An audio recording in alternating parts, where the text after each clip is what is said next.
Ça fait une dizaine d'années que c'est Hong Sang-soo, réalisateur coréen contemporain, qui en est à une quinzaine de films. Turning Gate est sorti en 2004.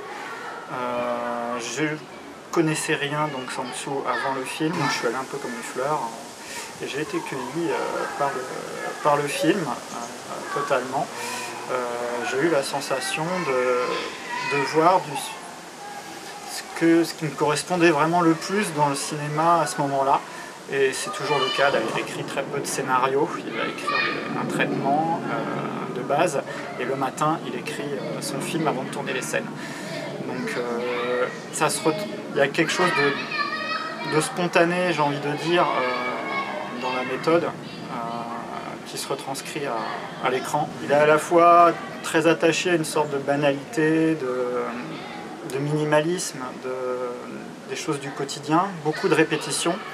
Et en même temps, on a l'impression qu'il y a beaucoup d'étonnement, que les choses se créent, que tout peut se créer en fait sur place. Et même si parfois les thèmes de son film, les relations entre les personnages peuvent être assez sinistres si on les regarde avec distance, malgré tout, il y a toujours quelque chose qui fait une sorte de douceur et qui emporte le tout. Et moi, ça me touche beaucoup. Les relations entre les hommes et les femmes, ça revient tout le temps. Une espèce d'incompréhension et malgré tout de savoir s'il n'y a pas quelque chose de possible. C'est cette question-là qui se pose en permanence. C'est très universel, je pense que c'est pour ça que ces films marchent bien en dehors de Corée notamment, que beaucoup s'y retrouvent. Il y a une manière assez unique de traiter ça. On sent qu'il aime bien déromantiser les choses, sans pour autant être cynique.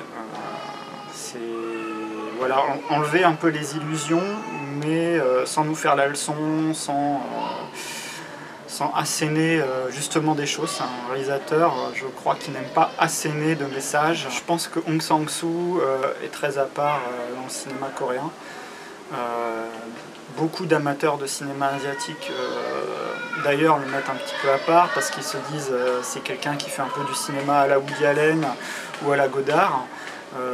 C'est pas tout à fait vrai parce que malgré tout le contenu social et de la société de Corée du Sud, ça influe énormément ces films.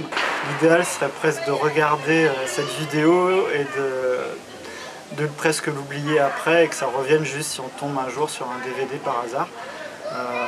Voilà, si on n'a jamais vu de film de Hong Sang-soo, c'est sans doute la meilleure manière pour découvrir un de ces films.